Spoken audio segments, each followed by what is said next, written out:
한국 천주교는 개신교보다 정확하게 100년 먼저 이 땅에 들어왔어요.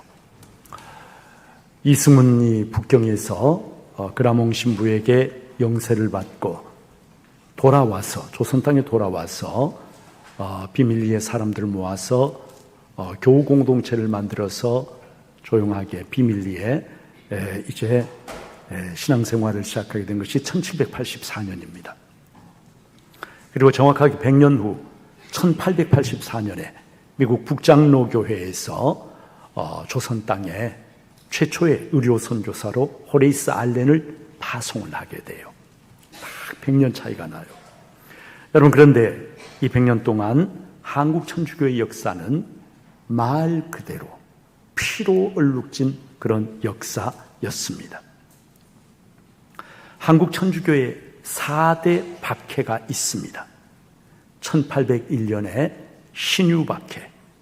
이 신유박해 때 바로 최초로 영세를 받고 한국의 교공동체를 형성했던 이승훈이 대역죄로 몰려서 서손박해에서 참수되어 순교하게 됩니다.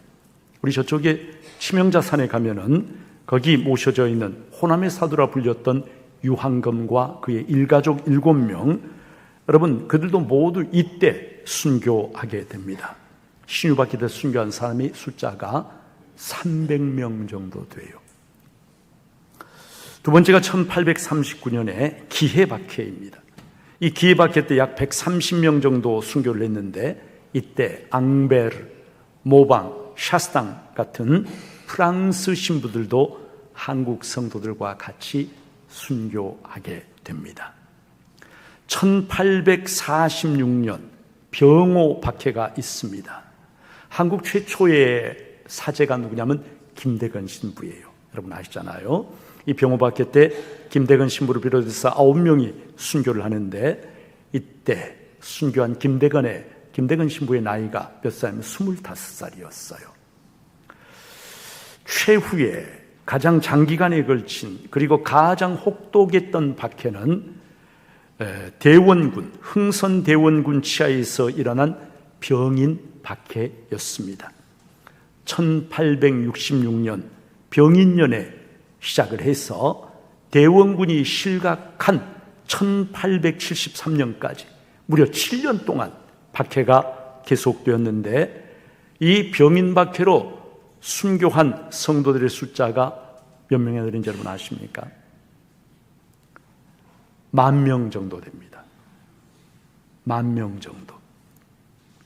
한강을 피로 물들인 수많은 천주교 신자들의 목이 잘렸던 곳이 합정동에 있는 여러분 절두산이라고 하는 산 이름이 바뀌었어요. 목을 자르는 산, 절두산으로. 이 절두산은 한국 천주교의 대표 순교 성지 중 한 곳이고 예전에 우리 성도들과 함께 절두산 순교 성지 또 양화진 묘역에 있는 외국인 선교사들 그 묘역도 찾아보고 했습니다마는 이곳에 가면 절두산 순교 성지가 조성이 되어 있습니다. 제가 대학 다닐 때 안양 수리산에 있는 기도원을 가끔 찾곤 했는데 부근에 순교자 최경환과 이성례의 묘소가 있었어요. 당시에는 제가 최경환과 이성례가 누군지를 몰랐는데 나중에 이제 교회사 공부를 하면서 비로소 알게 되었습니다. 최경환과 이성례 누구냐 하면 이분들은 김대건에 이어서 한국의 두 번째 신부가 최양업 신부인데 이 최양업 신부의 부모들이에요. 최경환은 장남 최양업을 사제로 하나님께 드리기 위해서 최양업이 15살 때 먼 이국 땅 마카오로 보냅니다. 그리고 남은 가족들은 박해를 피하기 위해서 안양의 수리산에 들어가 그곳에서 신앙 공동체를 이루어서 은거하며 신앙생활을 하게 돼요. 굉장히 궁벽진 그러한 곳이었는데 이곳에서 카톨릭 교우들과 함께 농사를 지으면서 밤에는 호롱불을 켜놓고 교리 공부와 묵상과 기도에 몰두하며 신앙생활을 했습니다. 그런데 1839년 기해박해가 일어나자 한양에서 포졸들이 새벽에 이 교우촌을 급습했습니다. 아이들까지 하나도 남김없이 다 오랏줄 하나로 꽁꽁 묶어가지고 마치 둘비 구름 엮어가지고 이제 한양으로 압송을 하게 되는데 그 숫자가 약 40명 정도 됐어요. 한양 포청에서 최경하는 거의 이 육신이 너덜너덜해질 정도로 모진 고문과 형벌을 받았지만 그러나 끝내 신앙을 굳게 지키다가 옥사해서 순교했습니다. 아내 이성녀는 장남을 이제 마카오로 떠나보내고 어리디 어린 5명의 아들들만 있었는데 이 아들들과 함께 옥에 갇혔는데 막내가 젖먹이였어요. 그런데 당시에 옥에 갇힌 이 죄수들에게 먹을 것을 제대로 주질 않아서 결국 엄마의 빈 젖을 빨다가 막내 아들이 굶어 죽게 됩니다. 반실성을 한 이성녀는 남아있는 자식들도 살려야 되겠다는 그런 마음으로 배교를 하고 아이들과 함께 풀려났어요. 포청 근처에서 운막 생활을 하면서 아이들을 돌보다가 끝내 자기가 주님을 배반하고는 살 수가 없다.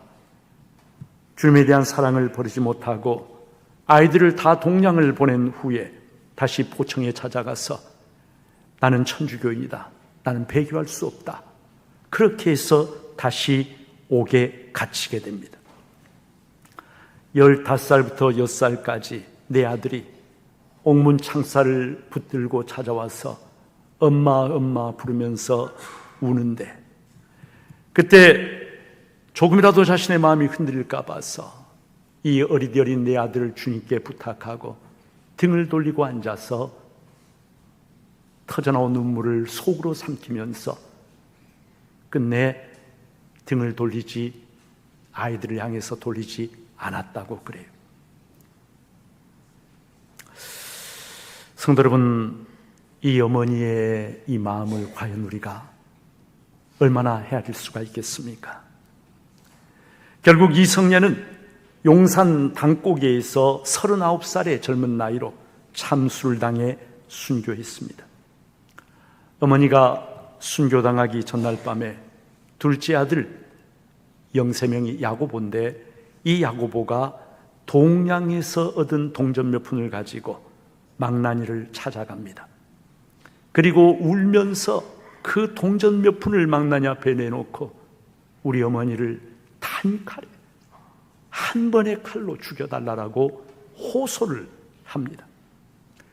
망나니는 그 효성에 감탄해서 밤새 달빛 아래 울면서 숫돌에 칼을 갈아서 야고보와의 그 약속을 지켰다고 합니다. 참수 형장 먼발치 언덕에서 어머니의 순교를 지켜본 야고보는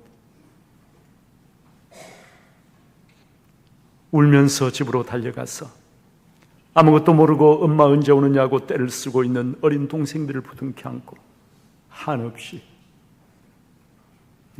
울었다고 그래요. 성도 여러분, 오늘날 이 땅에 세워진 교회 저절로 세워진 거 아닙니까? 그냥 세워진 거 아닙니까? 피와 눈물, 앞서 신앙생활을 한 수많은 이들의 피와 눈물 위에 이 땅의 교회가 세워졌고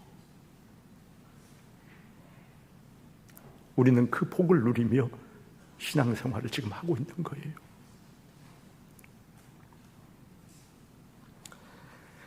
이 최경환과 이성녀의 가문에서 많은 사제와 수녀들이 배출됐는데 28명, 단일 가문에서는 이 집안만큼 많은 사제와 수녀가 배출된 가문이 없다고 할 정도로 하나님은 그 후손들에게 복을 주셔서 이 가문을 한국 천주교의 들보와 같은 그런 가문으로 세워주셨어요. 사랑하는 여러분, 오늘 우리는 얼마나 평화롭게 자유롭게 신앙생활을 하고 있습니까마는 우리가 이렇게 평화롭고 자유롭게 신앙생활을 하고 있다고 해서 이 땅에 복음이 처음 들어왔던 그 초창기에 복음을 위해서, 주님을 위해서 피를 뿌렸던 우리 신앙 선배들의 그 피와 눈물, 그것을 잊어버리면 절대로 안 될 것입니다. 오늘 본문 말씀은 바울서도의 유명한 밀레도 고별 설교입니다. 청중은 에베소 교회의 장로들이에요. 바울은 제3차 전도 여행을 마치고 예루살렘을 향하여 가는 길에 밀레도에 잠깐 들릅니다. 밀레도는 에베소 남쪽으로 약 50km 정도 떨어진 곳에 있는 항구 도시인데, 바울이 밀레도에 들른 이유는 바로 에베소 교회의 장로들을 청해서 에베소 교회와 성도들을 그들에게 부탁하기 위해서였습니다. 바울은 자기가 살아서는 다시는 이 지역을 방문하지 못하리라는 것을 너무나 잘 알고 있었고, 그런 의미에서 바울의 밀레도 고별 설교는 바울의 유언과도 같은 온 마음, 온 영혼을 다 쏟아부어서 전하는, 외치는 그의 마지막 설교였습니다. 28절에 보면 바울은 장로들에게 여러분은 자기를 위하여 또는 온 양떼를 위하여 삼가라. 성령이 그들 가운데 여러분을 감독자로 삼고 하나님이 자기 피로 사신 교회를 보살피게 하셨느니라 말씀합니다. 성도 여러분, 교회 사람이 세운 거 아닙니다. 교회는 하나님이 자기 피로 사신 것입니다. 하나님의 아들이 독생자 그리스도가 십자가에서 물과 피를 다 쏟아서 그 생명을 내어주시고 이 땅에 세워진 것이 바로 교회예요. 하나님이 자기 피로 사신 교회. 19절에 보면 바울은 지금까지 자신이 모든 겸손과 눈물로 교회를 섬겼다고 말합니다. 모든 겸손으로. 무슨 말입니까? 가장 겸손한 자세, 더 이상 낮아질 자리가 없는 가장 낮은 자리에서 복음 역사를 감당했다고 하는 그런 말입니다. 낮은 자세, 겸손한 자세는 여러분 섬기는 자세죠. 섬김을 받는 게 아니에요. 섬기는 거예요. 주님은 섬김을 받으려 함이 아니라 도리어 섬기려 하고 자기 목숨을 많은 사람의 대속물로 주기 위하여 이 땅에 왔다라고 말씀을 하십니다. 성도 여러분, 우리가 신앙생활을 하다 보면은 자기도 모르는 사이에 마음이 완악해지고 그리고 마음이 높아질 때가 있습니다. 그리고 섬기는 것이 아니라 섬김을 받으려고 할 때가 있어요. 그리고 더 섬김을 받아야 되는데 섬김받지 못한다고 투덜거리고 불평과 원망을 할 때가 있습니다. 그러나 우리의 마음이 낮은 데 있으면, 겸손하면, 그러면은요 불평과 원망이 아닙니다. 모든 것이 감사하고 모든 것이 기쁩니다. 모든 것이 은혜임을 깨닫게 됩니다. 여러분, 성도는 하나님 앞에 눈물 흘리는 사람, 십자가 은혜가 감사해서 눈물 흘리고, 성경을 읽다가도 그 말씀이 주는 은혜 앞에 감격해서 뚝뚝 성경에 눈물을 흘리고, 찬송을 하다가도 은혜 받고 찬송가에 눈물을 흘리고, 기도하면서 때로는 자신의 연약함과 죄 때문에 가슴 아파서 회개의 눈물을 흘리고, 그러면서도 나와 같은 죄인을 끝까지 사랑해 주시는, 어찌 나를 버리지 않으시는가, 하나님의 은혜가 놀라워서 또 눈물을 흘리고, 봉사하고 섬기면서도 이렇게 나에게 건강도 주시고 시간도 주시고 물질도 주셔서 나 같은 죄인이 주님의 이 교회를 섬길 수 있다는 것이 얼마나 감사한가 싶어서 그것 때문에 또 눈물을 흘리고. 성도 여러분, 하나님은요, 무엇을 귀하게 보신지 아세요? 은혜 받고 올리는 성도의 눈물을 그 어떤 것보다도 귀하게 여기십니다. 시편 56편 8절에 보니까 다윗이 나의 눈물을 주의 병에 담으소서. 여러분, 무슨 말입니까? 하나님, 오늘 제가 하나님 앞에 서 있는 이 눈물을 기억하여 주옵소서. 그런 말입니다. 이런 말이 있습니다. 사람은 자기를 위해서는 땀을, 다른 사람을 위해서는 눈물을, 그리고 진리를 위해서는 피를 흘려야 한다. 사람이 가지고 있는 세 가지의 중요한 액체가 땀과 눈물과 피인데, 여러분, 주님을 위해서는 피를 흘리고 다른 사람들을 위해서는 눈물을 흘릴 줄 알고, 그리고 이 땅에서 정직하고 성실하게 살아가기 위해서 땀을 흘릴 줄 아는 사람, 하나님은 그런 사람을 기뻐하시는 거예요. 성도 여러분, 눈물 젖은 눈으로 섬기고 봉사하고 눈물 젖은 눈으로 말씀을 듣고 예배를 드리고 눈물 젖은 눈으로 기도할 줄 아는 사람, 그가 기도하던 자리에 뚝뚝 떨어진 눈물방울이 있는 사람, 영혼이 메마르지 않은 사람, 은혜가 그 심령에 살아있는 사람, 하나님은 그런 사람을 찾으십니다. 22절부터 24절 말씀에서 바울은 이렇게 고백합니다.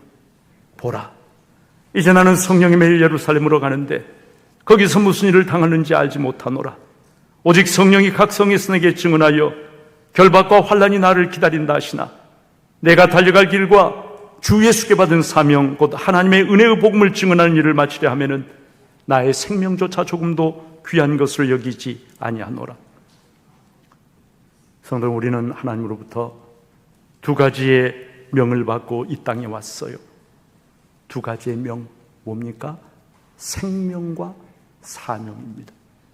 생명은 살라는 명령입니다. 사명은 하라는 명령입니다. 여러분, 이 세상에 생명보다 더 귀한 것은 없다고들 합니다. 맞습니다. 그러나 왜 생명이 귀한지 아세요? 그것은 하나님이 나에게 부탁하신 사명이 있기 때문에 생명이 귀한 거예요. 사명과 아무 관계가 없는, 일하지 않는, 여러분, 그래서 아무것도 하지 못하고 그냥 생명 유지 장치로 생명만 유지하고 있다면 과연 그 생명이 얼마나 가치가 있다고 우리가 이야기할 수 있겠습니까? 생명이 소중한 건요, 하나님이 주신 사명이 있어서 그 사명을 감당하기에, 그래서 생명이 귀중한 것이고 의미가 있는 것이죠. 여러분, 바울은 주 예수께 받은 사명을 위해서는 나의 생명조차 조금도 귀한 것을 여기지 않는다고 고백합니다. 바깥에 순교한 사람들, 여러분, 그들은 자기 목숨이 아까운 줄을 몰라서 그랬을까요? 가정이, 자녀들이 귀한 것을 몰라서 그랬을까요? 그렇진 않습니다. 그들도 다 아까운 줄 알았어요. 그러나 그들에게 자신의 생명보다 더 귀한 것이 있었는데, 바로 세상을 향해서 신앙과 복음의 진리를 증거하는 사명, 그것을 위해서 기꺼이 자신의 육신의 생명을 내어놓았다는 것이죠. 그리고 진리를 증거하는 그 사명을 위해서 육신의 생명을 내어놓은 이 사람들은 죽어서 영원히 산 사람들이 되었어요. 하나님 나라의 별과 같이 빛나는 그런 사람들이 되었어요. 우리가 이 땅에 살면서 하나님이 나에게 부탁하신 사명을 도외시하고 그저 육신의 안일함과 평안함을 위해서 산다면, 여러분, 우리가 세상 떠날 때 무슨 낯으로 주님을 뵈며, 여러분, 내가 그렇게 애지중지하던 육신도 죽으면 썩어서 없어지고 마는 것인데, 육신의 생명보다 더 귀한 것이 바로 하나님이 나에게 주신 사명이고, 이 땅에서 진리를 증거하고 구원을 증거하고 하나님의 거룩하신 뜻을 이루어드리는 것, 여러분, 바로 그렇게 산 삶만이 하나님이 기억하시는 참으로 가치 있는 삶이 되는 거예요. 예수를 믿는다라고 하는 것은요, 액세서리가 아닙니다. 예수 그리스도께서 하나님의 아들이 나를 위하여 십자가에서 생명을 내주신, 그것을 믿고 붙잡고 영원한 생명으로 나아가는 이 신앙의 구원의 진리는요, 이 세상의 어떤 것과도 바꿀 수 없는 너무나 귀한 거예요. 그리고 누가 그런 삶을 살 수 있습니까? 내 의지 가지고 되는 거 아닙니다. 바울이 말한 것처럼 성령에 매여서 성령에 붙들릴 때, 여러분, 세상에 붙들리고 물질에 붙들리고 본능에 붙들리면 절대로 살 수 없죠. 성령에 붙들릴 때, 그럴 때 진리의 길을 향하여 어떤 대가를 지불하면서도 그 길을 끝까지 달려갈 수가 있는 거예요. 여러분, 순교에는 세 가지 빛깔의 순교가 있다고 합니다. 세 가지 빛깔의 순교. 적색 순교가 있어요. 붉은빛 순교. 바로 피를 흘려서 신앙의 진리를 증거하는 것이 적색 순교입니다. 두 번째로 백색 순교가 있어요. 하얀 빛 순교가 있어요. 백색 순교는 땀과 눈물을 가리킵니다. 이 땅에서 주님 위하여 많이 땀 흘리고 많이 눈물 흘리고 그러다가 세상 떠나게 되는 것을 백색 순교라 그래요. 세 번째, 녹색 순교가 있어요. 녹색 순교. 녹색 순교는 삶의 현장에서, 그리고 하나님이 세워주신 교회에서 날마다 자기를 부인하며 십자가 붙잡고 하나님의 말씀 붙잡고 그 말씀에 순종하며 묵묵히 자기의 삶을 살아내는 것입니다. 그것이 뭐냐면 녹색 순교예요. 사랑하는 여러분, 액세서리 신앙, 그 신앙은 절대로 우리를 영원한 생명으로 인도하지 못합니다. 하나님은 우리가 이 땅에서 나의 마음과 나의 영혼을 다해서 하나님 앞에 진실하기를 바라시고, 그리고 우리 모두가 오늘날 적색 순교자는 못된다 할지라도, 백색 순교자는 못된다 할지라도 삶의 현장, 그리고 하나님이 나를 세워주신 교회에서 십자가를 붙잡고 묵묵히 말씀에 순종하며 하루하루 그리스도인의 삶을 살아내는 녹색 순교자, 우리에게 기대하십니다. 우리 모두가 성령에 붙들리고 하나님이 기뻐하시는 녹색 순교의 삶을 사는 복된 우리 중부의 모든 성도들이 되시기를 주님의 이름으로 축복합니다.